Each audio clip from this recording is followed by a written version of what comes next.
بالعلم بل بالأدب تنال أعلى الرتب فعش حياة العلماء وقرأ صنوف الكتب ودم على تواضع لا تفتخر بالنسب كفاك أن تخرج من دنيا الورى بالحسب بالعلم بل بالأدب أعلى الرتب عيش حياة العلماء وقرأ صنوف الكتب بسم الله الرحمن الرحيم الحمد لله رب العالمين والصلاة والسلام على رسول الله اللهم إنا نسألك علما نافعا ورزقا طيبا وعملا متقبلا. قال الإمام البخاري رحمه الله باب العلم قبل القول والعمل لقول الله تعالى فاعلم أنه لا إله إلا الله فبدأ بالعلم وأن العلماء هم ورثة الأنبياء ورثوا العلم من أخذ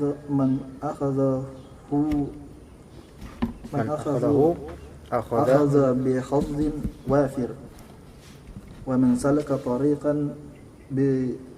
يطلب به علما سهل الله له طريقا إلى الجنة. بسم الله الرحمن الرحيم إن الحمد لله نحمده ونستعينه ونستغفره اللهم صل وسلم على سيدنا محمد وعلى آله وصحبه أجمعين اللهم علمنا ما ينفعنا وفقهنا في الدين يا رب العالمين. بسم الله. قال الإمام البخاري باب العلم قبل القول والعمل. Bab di sini ini bab yang penting sekali ini. Al-ilm mengilmui qabla al-qawli wal amal. Kita ulang sedikit. Mengilmui sebelum berkata, berucap dan berbuat dan berlaku. Qala al-Imam al-Bukhari rahimahullahu ta'ala al-ilmu qabla al-qawli wal amal liqawli Allah ta'ala fa'lam annahu la ilaha illallah fabada'a bil ilm. Kenapa di sini kalau kita perhatikan tarjamatul bab itu adalah unwanul bab. Makna dari tarjamatul bab itu unwanul bab. Unwan babnya ini adalah al-ilmu qabla al-qawli wal amal. Itu unwan, itu judul bab kalau kita kenal. Nah, liqaulillahi ta'ala, ta'lilnya yaitu istidlal dari perkataan Allah Ta'ala fa'lam annahu la ilaha illallah. Fa'lam, maka i'lam fi'il amr berarti perintah. Dan al-amr al-mutlaq yaqtadi al-wujub. Yaitu perintah yang bersifat mutlak, yaitu perintah benar-benar tanpa ada keterkaitan dengan waktu tertentu atau tempat tertentu atau kondisi tertentu, maka dia bermaksud wajib. Maka diwajibkan bagi kita untuk berilmu annahu la ilaha illallah, bahwasanya tiada Tuhan yang berhak disembah selain Allah Subhanahu wa taala. Nah, ini di surat Muhammad, dan kalau kita buka surat Muhammad kita akan mendapatkan fa'lam annahu la ilaha illallah wastaghfir li dzanbika. Ya. Di sini berarti ilmu dulu, i'lam, kemudian istaghfir. Istaghfir itu fi'il dan juga qaul. Menggabungkan antara dua, fi'il dan qaul. Fa'lam annahu la ilaha illallah fabada'a bil ilm. Maka Allah Subhanahu wa taala mendahulukan dengan ilmu terlebih dahulu. Dan kemarin kita sudah membahas bahwasanya ilmu itu yang membuat niat menjadi sahih dan niat yang membuat amal menjadi sahih. Jadi amalan tidak akan bisa sahih tanpa niat yang sahih, dan niat yang sahih itu dan niat tidak akan menjadi sahih tanpa ilmu yang sahih tentang amalan tersebut. Kemudian Ibnu Hajar al-Asqalani rahimahullah taala menyinggung juga bahwasanya maksud dari Imam Bukhari al-ilmu qabla al-qawli wal amal itu untuk menyinggung kalimat dari sebagian orang, innal ilma la yanfa'u illa bil amal, bahwasanya ilmu tidak bermanfaat kecuali dengan amal. Yang mana sebagian orang berkata seperti itu untuk mentahwin dan meremehkan perkara ilmu dan bertasahul dalam mencari ilmu. Tasahul yaitu bermudah-mudah dalam mencari ilmu, yaitu berupa apa? Ya, malas mencari ilmu, enggan membuka kitab, enggan mengkaji kitab, tapi ilmu hanya sebatas tamasya saja. Itu tasahul. Sambil berkata bahwa saya percuma saya banyak ilmunya kalau saya tidak sedikit atau kalau saya sedikit amalnya. Nah, ini pemikiran yang kurang tepat. Dikatakan wa annal ulama'a hum warathatul anbiya, dan bahwa para ulama itu mereka adalah para pewaris nabi. Warathul ilm, mereka mewariskan ilmu. Man akhadahu akhadha bihadhin wafir, barang siapa yang mengambil ilmu maka dia mengambil dengan bagian yang kamil, sempurna. Wa man salaka tariqan yatlubu bihi ilman sahalallahu lahu tariqan ilal jannah, dan barang siapa yang menempuh suatu tariq, seperti tariqan apapun itu tariq, yang penting tidak sesuai, tidak keluar dari koridor syar'i. Dan barang siapa yang menempuh suatu jalan, yatlubu bihi ilman, yang dia mencari ilmu dengannya, sahalallahu lahu tariqan ilal jannah, maka akan Allah permudah untuknya satu jalan menuju ke surga. Ini sudah kita bahas pada pekan kemarin, walillahil hamd. Ini adalah salah satu dari hadis riwayat Abu Dawud, At-Tirmidzi, Ibnu Hibban, juga dalam Musnad Imam Ahmad yang telah kemarin kita berikan ya dua hadis atau dua sanad dari Musnad Imam Ahmad. Namun Imam Al-Bukhari di sini tidak menyebutkan ini sebagai hadis Nabi, melainkan langsung ditulis segini aja. Imam Bukhari menyetujui bahwasanya ini berfaedah kalam ini. Namun beliau tidak mengemukakan bahwasanya ini kalamnya Nabi SAW. Kenapa? Karena ternyata hadis yang menjabarkan tentang kalimat-kalimat ini atau hadis dengan kalimat-kalimat ini itu tidak sesuai dengan kriteria Sahih Al-Bukhari. Wallahu a'lam. Baik. Wa qala jalla dzikruh. Wa qala jalla dzikruh. Innama yakhshallaha min 'ibadihi al-ulama. Wa qala wa ma ya'qiluha illa al-'alimun. Wa qalu law kunna nasma'u aw na'qilu ma kunna fi ashabis sa'ir. Wa qala qul hal yastawi alladhina ya'lamuna wal ladhina la ya'lamun. Baik, barakallahu. Bismillahirrahmanirrahim. Sini dulu. Nanti. Wa qala jalla dzikruh, dan berkata yaitu Allah Subhanahu wa taala, jalla dzikruh, ya agung penyebutannya. Hu di sini kembali kepada Rabb kita Allah Subhanahu wa taala. Innama yakhshallaha min ibadihil ulama. Innama di sini dengan lafaz inna, sesungguhnya, kemudian ditambahkan dengan ma dan mematikan amalan inna. Setelah itu karena ada ma di sini, sesungguhnya dengan ada batasan yakhshallaha min ibadihil ulama. Nah, di sini secara i'rab ini harus tepat. Allah, lafal jalal Allah Subhanahu wa taala di sini sebagai maf'ulun bih. Kemudian yakhsha juga ada pemaknaan sendiri. Siapa fa'ilnya dari yakhsha? Al-ulama, jama' dari alim. Yakhsha yaitu khasyah yakhsha. Pertama yakhsha, khasyah. Ma makna khasyah? Khauf, sahih. Tapi apa bedanya? Kalau misalnya khauf, faza', khasyah itu bedanya masing-masing ada. Khauf itu segala macam ketakutan itu khauf. Apapun itu umum. Adapun khasyah itu ketakutan dengan adanya ilmu. Bahkan adanya ketakutan dengan adanya pengagungan terhadap yang ditakuti itu khasyah. Ada pembahasan fala takhshawhum wakhshawni di surah apa? Al-Baqarah. Maka janganlah kamu takut terhadap mereka sembari mengetahui bahwa mereka itu agung. Enggak, jangan. Wakhshawni, tapi takutlah kepadaku yaitu Allah Subhanahu wa taala. Innama hasr, yaitu innama di sini menunjukkan adanya hasr. Hasr yaitu pembatasan. Pembatasan bahwasanya orang-orang yang takut kepada Allah dari hamba-hambanya itu hanyalah ulama, hanyalah orang-orang yang mengetahui. Ya. Di sini ulama, lafal ulama di sini bukan lafal ulama istilah sekarang. Kalau istilah sekarang ulama, wah, ya nggak banyak juga yang nggak takut pada Allah. Nah, ayat ini sering disalahpahami dan disalahartikan dan disalah-tafsirkan. Dikatakan oleh sebagian orang, ayat ini menunjukkan bahwasanya semua ulama itu takut pada Allah. Enggak kan? Ulama dalam artian ustaz, dai juga termasuk ulama. Ulama dari segi bahasa itu yang mengetahui tentang Allah. Jadi tidak semua yang tahu tentang Allah takut pada Allah ya. Tidak semua yang berilmu tinggi takut pada Allah. Namun kadang ada orang yang dia tidak mengerti banyak-banyak hukum, tapi dia bukan mencukupkan, tapi memang kapasitasnya itu hanya mengetahui beberapa asma sifat Allah. Bahkan tidak bisa bahasa Arab bahkan. Tapi ternyata dia yakhsyallah. Nah, dia termasuk alim billah. Dia termasuk arifun billah.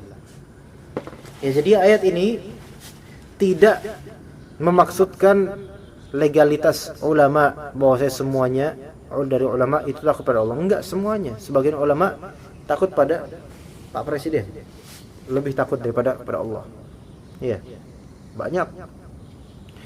Nah, itu yang sahih. Pemahaman yang sahih terhadap kalimat innama yakhsyallaha min ibadihil ulama. Tapi di surat Fatir yang 28 ini innama yakhsyallaha min ibadihil ulama ada qiraah yang syadzah. Itu bahwasanya innama yakhsyallahu min ibadihil ulama.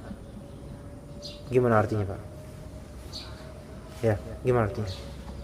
Sesungguhnya Allah takut akan hambanya, yaitu para ulama. Gimana tuh? Itu sebagaimana dalam kitab Al-Burhan fi Ulumil Quran karya Imam Az-Zarkashi, Badruddin Az-Zarkashi Asy-Syafi'i rahimahullah, ada pembahasan tentang itu. Bahkan beliau rahimahullah menetapkan mungkinnya atau bolehnya dibaca seperti itu. Nauzubillah. Enggak. Ini batil, enggak tepat. Karena sekali lagi makna khasyah itu rasa itu takut dengan pengagungan. Tidak teriwayatkan secara sahih mutawatir dengan qiraat tersebut. Wallahu alam, kalau misalnya antum menemukan qiraat tersebut sahihah atau mutawatirah, kasih tahu ke ana. Tapi ini dibatilkan atau dibantah oleh banyak para ulama bahwasanya tidak bisa kita baca innama yakhsyallahu min ibadihil ulama. Ya. Kalau misalnya kita enggak pakai harokat dan ilmu kita masih sedikit tentang tauhid asma wa sifat Allah, bisa jadi kita akan merafa'kan Allah di sini, lafal Allah. Kenapa? Karena normalnya fa'il itu datang lebih dahulu sebelum maf'ulun bih. Ya enggak? Namun di sini malah maf'ulun bih datang sebelum adanya fa'il. Innama yakhsyallaha. Fa'ilnya mana? Al-ulama. Nah, itu dia. Kemudian waqal, dan berkata Allah Subhanahu wa taala, "Wa ma ya'qiluha illa al-'alimun." Wa ma ya'qiluha illa al-'alimun. Ha di sini dhamir ha kembali ke al-amsal. Maknanya la al-amsal. Bingung, kok amsal? Di sini kalau misal kita lihat konteks surat Al-Ankabut ayat 43. Kalau Al-Ankabut ayat 43, kembali ke Al-Ankabut.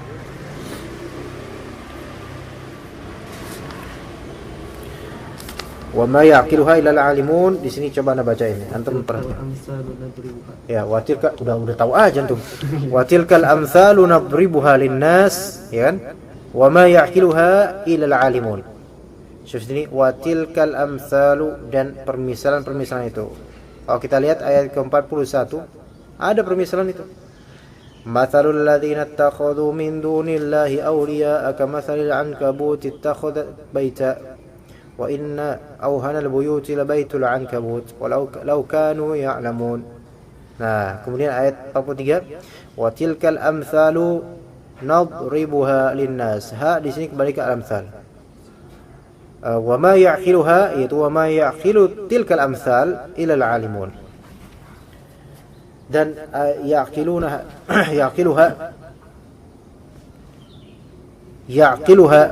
ya, yaitu yang berfikir tentangnya. Yang ya'qiluha maknanya yafhamuha wa yatadabbaru anha, yaitu yang memahaminya. Tidak memahami amsal tersebut kecuali alimun, orang-orang yang berilmu. Nah, dikatakan dalam tafsir Ibnu Katsir dan membaca dalam tafsir Ibnu Katsir bahwasanya para salaf, sebagian salaf, ketika mereka dibacakan ayat tentang masal, kemudian mereka tidak tahu makna dari permisalan tersebut, maka mereka menangis. Menangisnya bukan karena apa-apa, menangisnya karena nggak tahu makna dari masal ini apa maksudnya. Masya Allah, itu salaf kita. Nah, sekarang kita ngebor-bor mau nangis karena nggak tahu tentang makna Al-Quran. Iya, tapi insya Allah kita terus belajar. Ya. Kemudian qala Allah Ta'ala, wa qalu law kunna nasma'u aw na'qilu ma kunna fi ashabis sa'ir. Wa qalu, dan mereka di sini konteksnya adalah orang-orang kafir yang masuk neraka ini.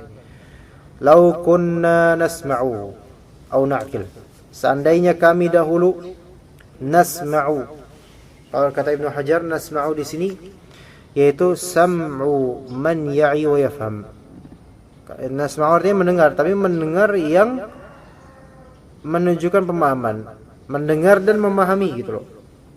Bukan sekadar selentingan mendengar gitu aja. Itu nanti para orang kafir dan penghuni neraka, mereka akan menyesal. Sebelum dikatakan fa'tarufu bidzambihim, mereka mengatakan wa qalu law kunna nasma'u aw na'qilu. Dan sebelum ditanya, sa'alahum khazanatuha, ya kan? Yaitu khazanah artinya apa khazanah? Yaitu para penjaga neraka bertanya kepada mereka, alam ya'tikum nadhir? Emang belum ada yang datangin kamu dari pemberi peringatan? Qalu bala. Bala itu kan jawaban na'am untuk kalau misalnya ada pertanyaan alaysa, ya kan? Bala, iya. Qad ja'ana nadhir, telah datang kepada kami pemberi peringatan.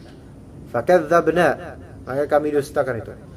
Wa qulna, dan kami katakan ma nazzalallahu min syai', tidak ada yang turun dari Allah Ta'ala. Ini mukabarah, yaitu udah jelas mereka tahu. Seperti ini, udah jelas mereka tahu ada nadhir, udah jelas mereka tahu ada Al-Quran, tapi mereka menolak, bahkan mengingkari. Ma nazzalallahu min syai', enggak ada. Ya, bahkan kemudian mengatakan in antum illa fi dhalalin kabir. Nah, itu tahu enggak mereka? Apakah disebut alim, akil, sami'? Enggak. Makanya kemudian mereka menafikan sama' mereka dan menafikan akal mereka. Wa qalu, mereka berkata setelah itu, law kunna nasma', seandainya kami dulu tuh dengerin. Padahal mereka dengerin enggak? Dengerin, ada ayat. Tapi ini maksudnya sama' yang benar-benar membuat mereka mengerti dan bermanfaat, tapi enggak. Au na'qil, yaitu akal yang mumayyiz, yaitu akal yang bisa membedakan antara yang baik dan buruk. Kata Ibnu Hajar, wa hadhihi awsafu ahli ilm, ini adalah sifat-sifat ahli ilm, yaitu sama' dan akal. Mendengar supaya paham, kemudian akal mencerna dengan baik. Fal makna, makna di sini bahwasanya orang yang ini mereka tidak disebut berilmu di sini. Dan sebaliknya orang yang berilmu, orang yang memfokuskan atau orang yang menggunakan sama' dan akalnya dengan baik sehingga bermanfaat. Kalau seandainya mereka menyesal, kalau seandainya kami dulu mendengar dan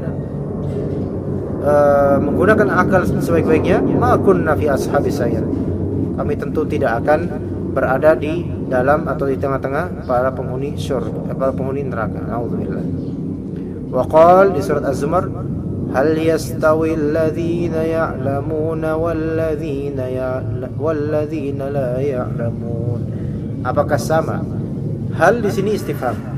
Tapi istifham di sini istifham inkari namanya. Yaitu pertanyaan untuk mengingkari. Apakah sama orang-orang yang mengetahui dan orang-orang yang tidak tahu? Sama enggak? Enggak bakal sama. Ya, enggak bakal sama. Wallahu a'lam. Tafadhal.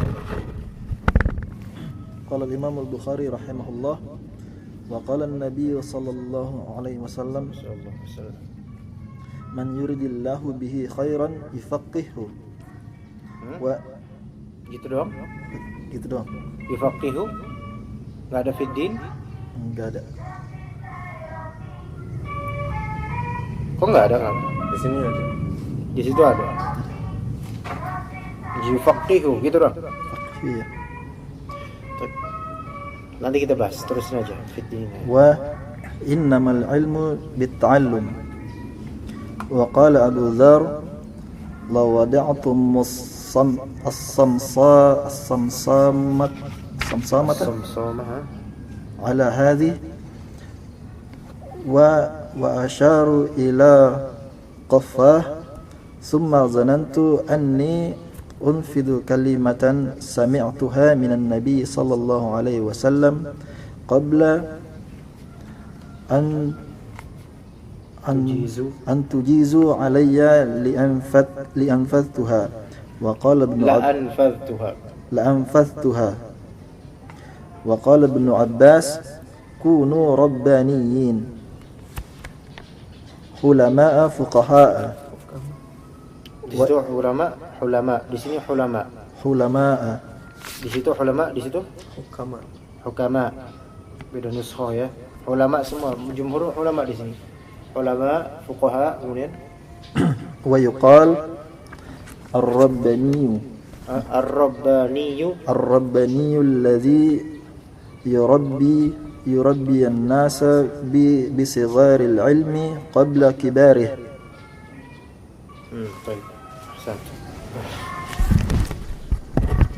وقال النبي صلى الله عليه وسلم من يريد الله به خيرا يفقهه في الدين.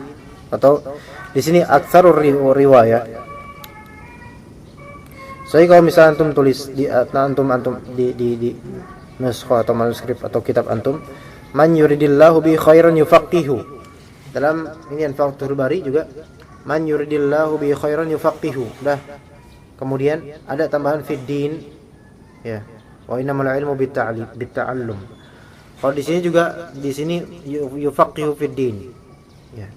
Tapi di sini diriwayatkan oleh Imam Al-Bukhari secara muallaq. Namanya muallaq. Jadi langsung Nabi SAW yang langsung Imam Bukhari mengatakan qala Nabi SAW. Padahal kan enggak mungkin bertemu. Ya, tanpa sanad. Nah, dalam riwayat lain apa arti mayuridillahu bi khairan? Barang siapa yang Allah inginkan dengannya kebaikan, maka Allah akan fahamkan dia tentang agama. Dan berarti sebaliknya. Siapa yang tidak Allah inginkan pada kebaikan, maka Allah tidak memahamkannya agama. Masya Allah, ya kan? Gimana tuh? Iya kayak gitu. Itu sebagaimana dikatakan oleh Ibnu Qayyim al-Jauziyah dalam kitab Miftah dari Sa'adah jilid pertama. Hadis ini hadis mausul, yaitu hadis yang memang ada hadisnya. Kalau misalnya kita dikatakan oleh Imam Bukhari, qala Nabi SAW, itu akan ada, itu hadis muallaq dan akan ada sanadnya nanti di hadis lain atau di bab lain, atau kalaupun enggak ada, Imam Ibnu Hajar Al-Asqalani lah yang menelitinya, kemudian akan menyambungkannya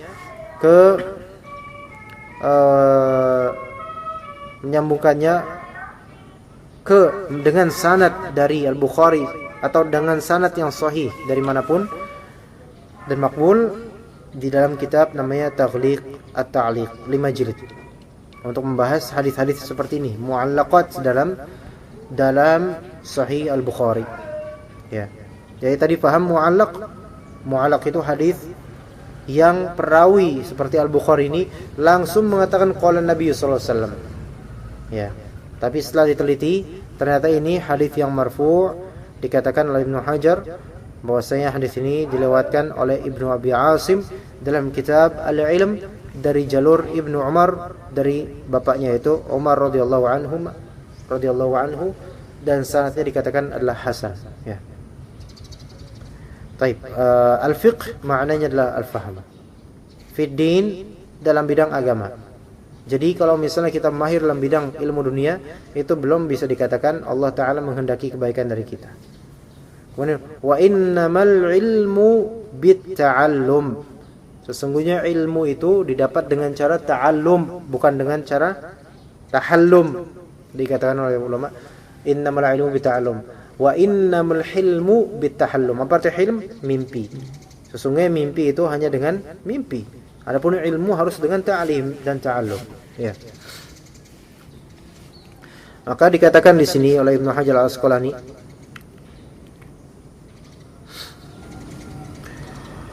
ini innamal ilmu bitta'allum ternyata hadis marfu' kepada Nabi sallallahu alaihi wasallam, diriwayatkan oleh Ibnu Abi Asim dan juga oleh At-Tabrani rahimahullah dari hadis Muawiyah dengan perkataan dari Nabi SAW, ya ayuhan nas ta'allamu innamal ilmu bitta'allum wal fiqhu bittafaqquh wa man yuridillahu bi khairan yufaqihu fid din.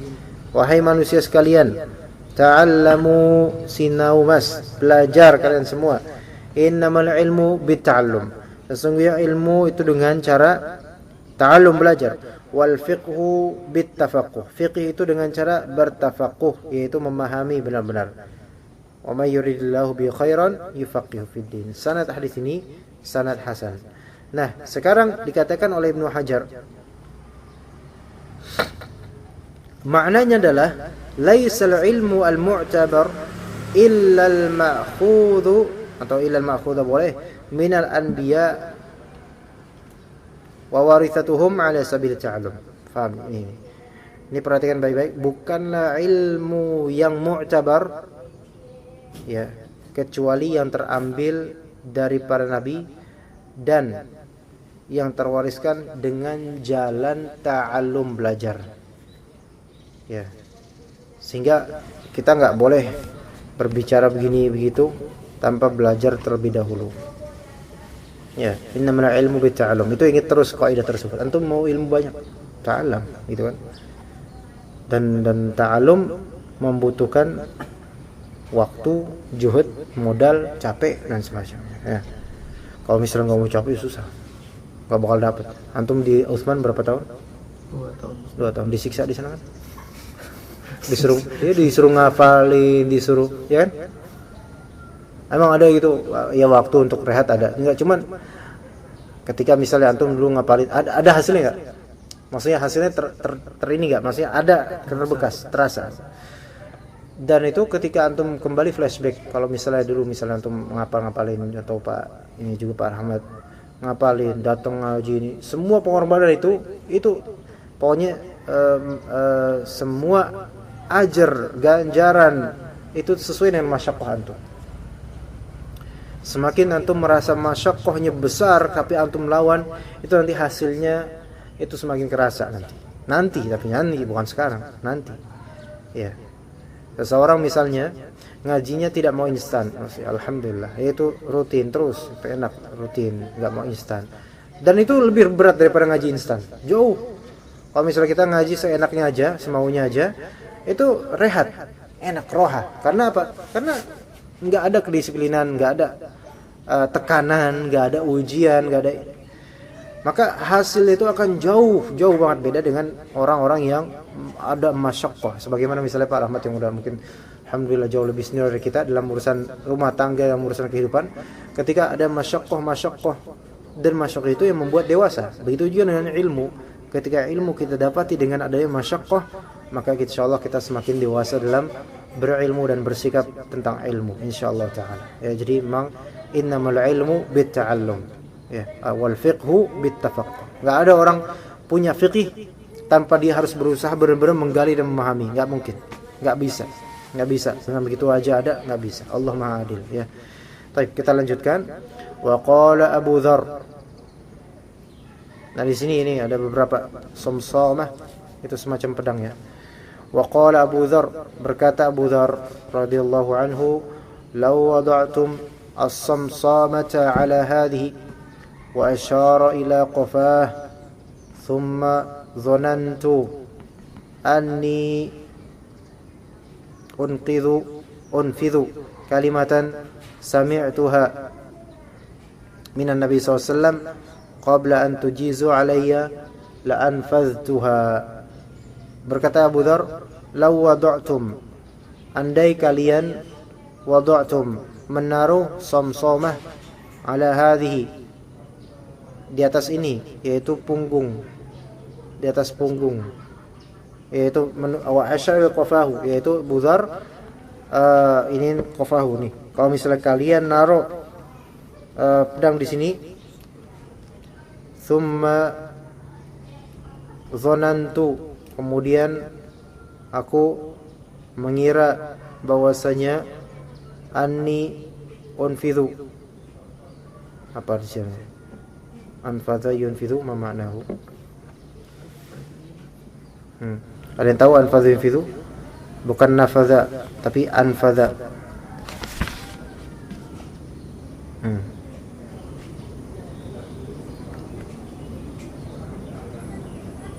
Di sini sebenarnya ada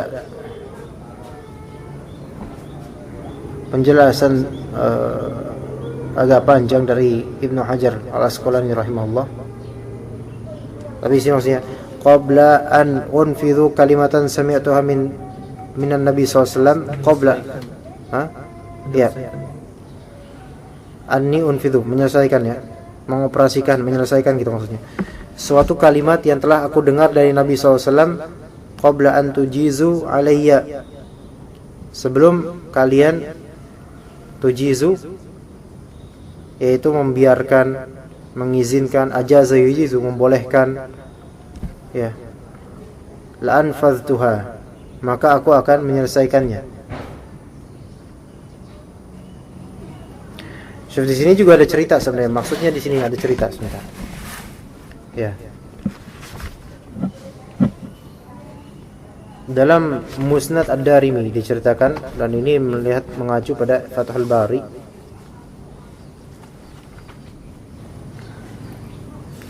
Suatu ketika di suatu tempat, Abu Dzar itu dikelilingi oleh beberapa orang, dan orang-orang itu meminta fatwa kepada Abu Dzar. Maka kemudian ada orang datang dan bertanya pada Abu Dzar, "Alam tunha 'anil futyah?" Ya Abu Dzar, ya Abu Dzar, bukannya kamu itu dilarang untuk berfatwa, ya?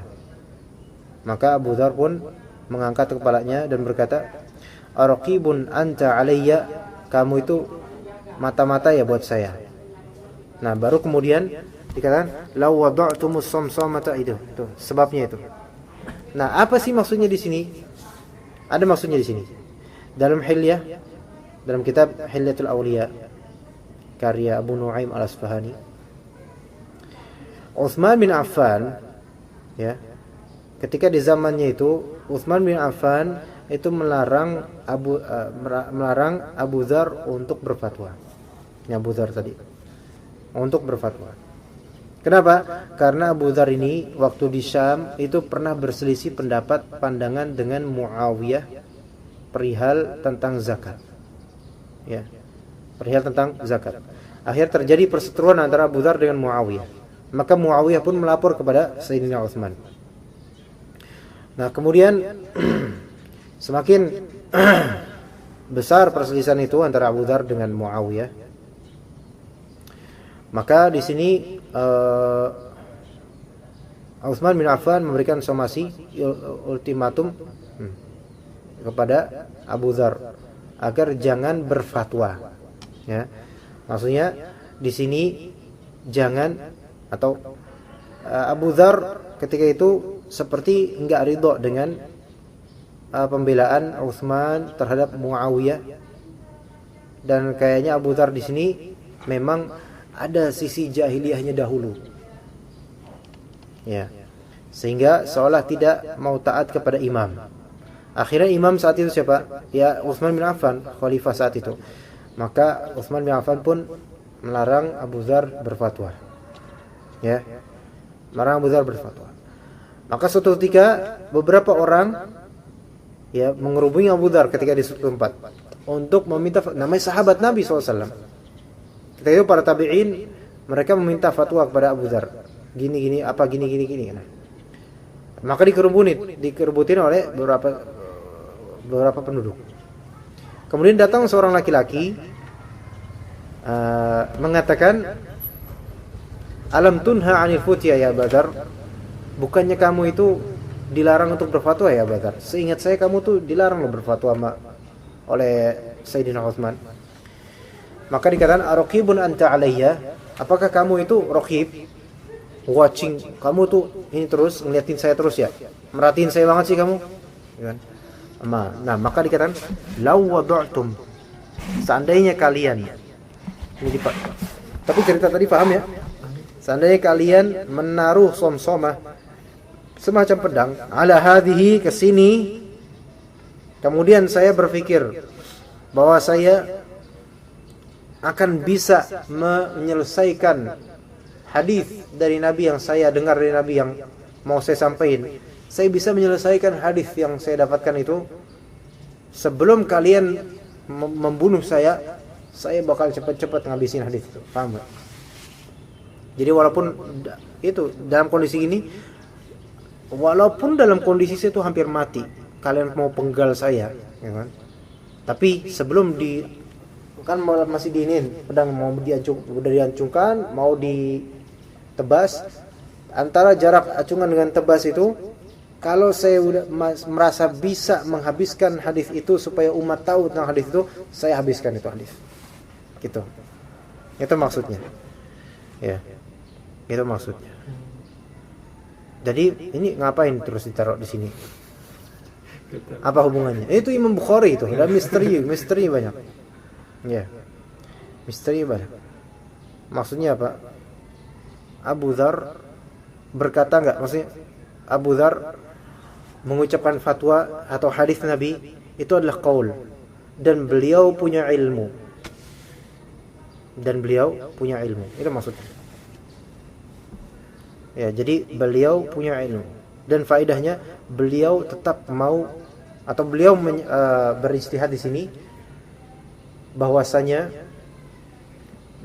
menyebarkan ilmu dalam konteks seperti ini, ditanya sama orang untuk berfatwa, itu wajib. Beliau menganggap bahwasanya kitmanul ilm, menyembunyikan ilmu di saat dibutuhkan, itu lebih buruk dosanya daripada taat kepada Utsman ketika itu.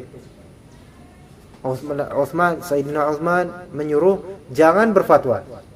Tapi ketika itu umat sedang butuh-butuhnya, maka dia lebih menganggap maslahat yang lebih rajih adalah saya tetap berfatwa dengan hadis Nabi, sementara yang itu urusan nanti.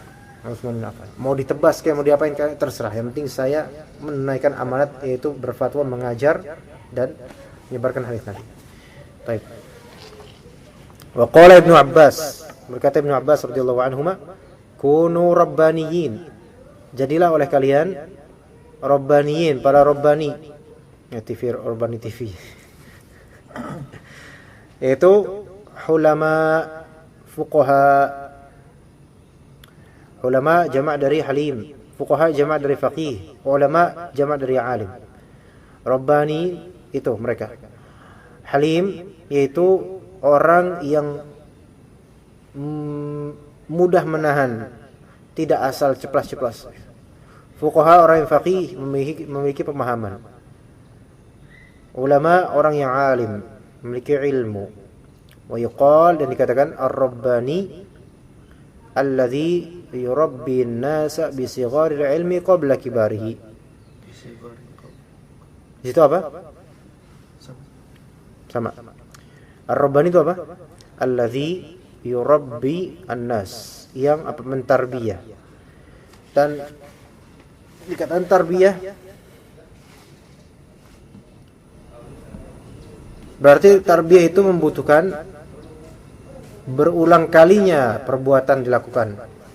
Ya, enggak bisa mentarbiyah sekali ketemu ibarat itu udah jadi tarbiyah, enggak. Ya, makanya murabbi biasanya sering rikoknya. Nah, kan? Enggak sekali doang, masa sekali doang. Alladzi yurabbin nasa bi sigharil ilm, dengan ilmu-ilmu kecil sebelum kibarnya, sebelum ilmu besar. Yaitu step by step, derajat berderajat, tidak langsung semuanya dihabisin. Atau misal Sahih Bukhari, satu pertemuan 50 hadis selama 5 jam. Waduh, enggak bisa. Atau kita langsung membahas misalnya Fathul Bari untuk orang desa misalnya, enggak mungkin, ya enggak? Ya, jadi insyaallah sampai situ aja. Mudah-mudahan kita bisa teruskan pada pekan depan bab ke-11 dan hadis ke-68. Di bab ini tidak ada nomor hadis. Enggak ada hadis. Iya, kadang kayak gitu yang bukan. Enggak ada hadis. Tapi aslinya itu ada hadis banyak. Cuman Al-Bukhari tidak menuliskan karena beliau berpendapat ini hadis tidak masuk kriteria sahih. Makanya tadi ada hadis hasan. Ya, innamal ilmu bita'allum. Itu syaratnya hasan kata Imam Ibnu Hajar. Nah, Imam Bukhari enggak mau sekedar hasan. Kalaupun hasan, taruh di sini secara muallaq atau tulis aja tanpa nisbatan kepada Rasul, gitu ya. Wallahu ta'ala alam. Kita tutup dengan doa kafaratul majlis, semoga bermanfaat. Subhanakallahumma wa bihamdika asyhadu an la ilaha illa anta astaghfiruka wa atubu ilaik. Walhamdulillahirabbil alamin.